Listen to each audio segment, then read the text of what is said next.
29 जनवरी 2025 आंध्र प्रदेश तट से GSLV F-15 का वो शानदार प्रक्षेपण, भारत का 100वां अंतरिक्ष लॉन्च। हाँ, 100वां लॉन्च, ये सिर्फ एक नंबर नहीं है ना? बिल्कुल नहीं, ये तो करीब 50 साल की कहानी है, जिसमें मतलब चुनौतियां, असफलताएं, जुगाड़ और कितने बड़े सपने शामिल हैं। सही कहा, वो सफर जो साइकिल पर रॉकेट के पुर्जे ले जाने से शुरू हुआ था। हाँ, और आज हम यहाँ हैं। तो चलिए इसी मील के पत्थर पर थोड़ी गहराई से बात करते हैं, इस 100वें लॉन्च और इसके मतलब पर। बिल्कुल। और देखिए, ये GSLV F-15 है ना, ये कोई छोटा मोटा रॉकेट नहीं है।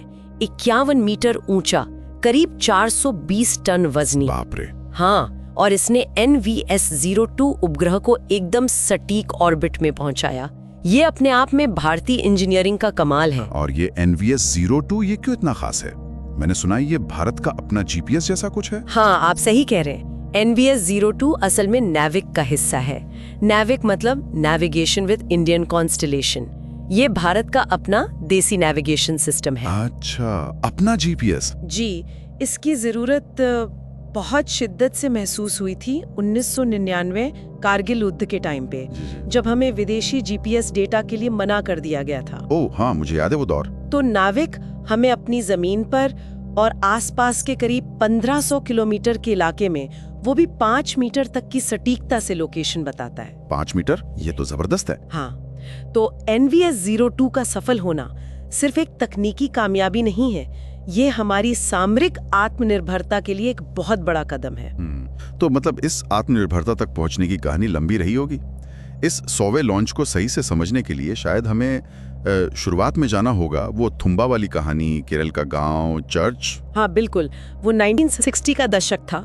डॉक्टर विक्रम साराभाई का विजन था कि अंतरिक्ष तकनीक भारत जैसे विकासशील देश के लिए बहुत जरूरी है। और शुरुआत तो सुनने में बहुत ही साधारण थी। वायुमंडल की स्टडी के लिए जाता है और उसके कुछ हिस्से साइकिल पर लाद कर लॉन्च पैड तक लाए गए थे।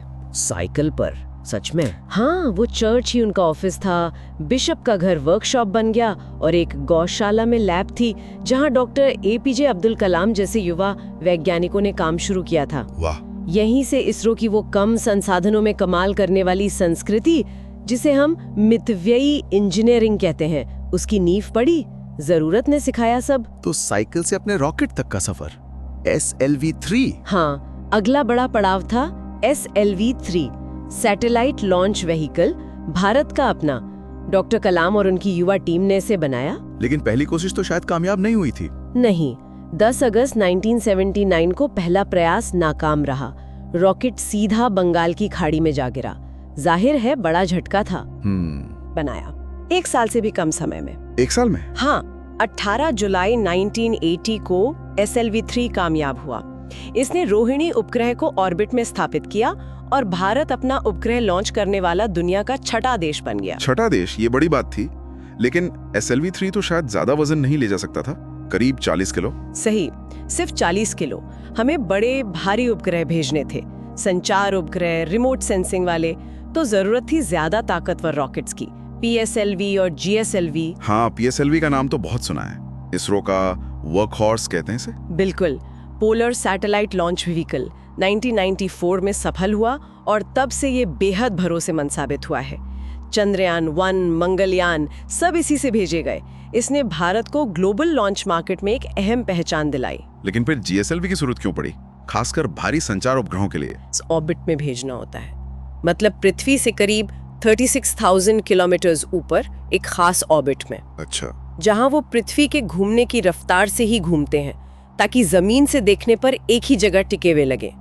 इसके लिए बहुत ज्यादा ताकत चाहिए होती है और वो ताकत आती है क्रायोजेनिक इंजन से। और यही क्रायोजेनिक इंजन सबसे बड़ी चुनौती बन गया है ना? ये तकनीक इतनी मुश्किल क्यों है? क्रायोजेनिक मतलब बेहद कम तापमान। इसमें ईंधन के तौर पर तरल हाइड्रोजन इस्तेमाल होती है जो -253 डिग्री सेल्सियस पर होती है और तरल ऑक्सीजन -183 डिग्री पर। अरे बाप रे, -253? जी, इन बेहद ठंडे तरल पदार्थों को संभालना, उन्हें सही अनुपात में मिक्स करना और फिर उन्हें जलाकर प्रचंड शक्ति पैदा करना, ये इंजीनियरिंग की बहुत बड़ी चुनौती है। और हमें ये तकनीक मिली नहीं थी आसानी से। नहीं, 1990 के दशक में भारत ने रूस से ये तकनीक लेने का सौदा किया था, लेकिन तब अंतर्राष्ट्रीय दबाव, खासकर अमेरिकी दबाव के चलते वो सौदा रद्द हो गया, हमें तकनीक देने से इनकार कर दिया गया। तो मतलब हम अकेले पड़ गए थे? हाँ बिल्कुल, लेकिन इसरो ने हार नहीं मानी। फैसला हुआ हम इसे खुद बनाएंगे, और फिर शुरू हुई करीब 2 दशक की कठिन मेहनत। 2 दशक? हाँ, मटेरियल साइंस से लेके टर्बो पंप डिजाइन, कंबस्शन यानी दहन प्रक्रिया, अनगिनत चुनौतियां थी। कई असफलताएं भी मिली। भारतीय क्रायोजेनिक इंजन वाला पहला GSLV जो 2010 में उड़ा, वो भी फेल हो गया था। ओह, तभी तो मजाक में GSLV को इसरो का शरारती लड़का कहा जाने लगा था। अच्छा। इसीलिए GSLV F-15 का सफल होना इतना ज्यादा महत्वपूर्ण है। ये उस शरारती लड़के पर जीत है। बिल्कुल सही, ये उसी संघर्ष का नतीजा है। GSLV F-15 3 स्टेज का रॉकेट है, और उसका जो तीसरा सबसे ऊपरी चरण है वो हमारा अपना बनाया हुआ स्वदेशी क्रायोजेनिक अपर स्टेज है। और इस लॉन्च में अंतरिक्ष के वैक्यूम में उस इंजन ने बिल्कुल सही समय पर सही तरीके से काम किया और NVS-02 को उसकी सटीक कक्षा में पहुंचा दिया।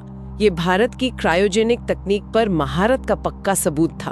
और इसी आत्मनिर्भरता ने फिर आगे चलकर चंद्रयान और मंगलयान जैसे मिशन संभव बनाए। मंगलयान की लागत की तो दुनिया भर में चर्चा हुई थी। हाँ बिल्कुल, चंद्रयान 1 2008 ने चांद पर पानी के अणुओं की खोज की, और मंगलयान 2013 वो तो इतिहास बन गया। भारत पहले ही प्रयास में मंगल की कक्षा में पहुंचने वाला पहला देश बना। और वो लागत, वो तो कमाली थी। हाँ, सिर्फ $74 मिलियन, जबकि नासा के मार्स मिशन मावेन की लागत करीब $671 मिलियन थी। सोचिए जरा, लगभग 10 गुना कम। यही है भारत की मितव्ययी नवाचार की ताकत। कम खर्च में विश्व स्तरीय सफलता, और इसी सफलता दर और कम लागत की वजह से आज दुनिया के 36 से ज्यादा देश अपने सैटेलाइट लॉन्च करने के लिए इसरो पर भरोसा करते हैं। तो ये 100वां लॉन्च एक तरह से उसी भरोसे और क्षमता पर मोहर है। एकदम सही। तो ये 100वां लॉन्च एक पड़ाव है, अंत नहीं। आगे क्या है इसरो के पिटारे में? लगता है अब रफ्तार और तेज होने वाली है। उम्मीद तो यही है, बल्कि कहा जा रहा है कि अगले 100 लॉन्च शायद अगले 5-7 सालों में ही हो जाए। अच्छा। निकट भविष्य में गगनयान है, यानी भारतीय एस्ट्रोनॉट्स को अंतरिक्ष में भेजना, अपना मानव मिशन। जी। फिर NGLV पर काम चल रहा है, नेक्स्ट जनरेशन लॉन्च व्हीकल, जो दोबारा इस्तेमाल हो सकेगा, जैसे SpaceX के रॉकेट्स होते हैं। तमिलनाडु में दूसरा स्पेसपोर्ट भी तैयार हो रहा है। अच्छा, एक और स्पेसपोर्ट? हाँ, और लक्ष्य तो और भी बड़े हैं।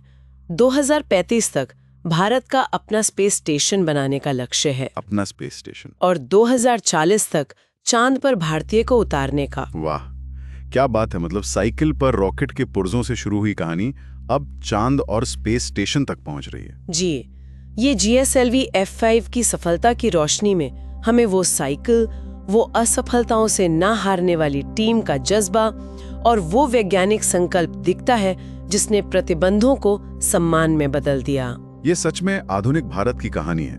सीमित साधन लेकिन असीम महत्वाकांक्षा, आत्मनिर्भरता, मितव्ययी नवाचार और अपनी क्षमता पर अटूट विश्वास। बिल्कुल। और अंत में सोचने के लिए एक बात छोड़ जाते हैं।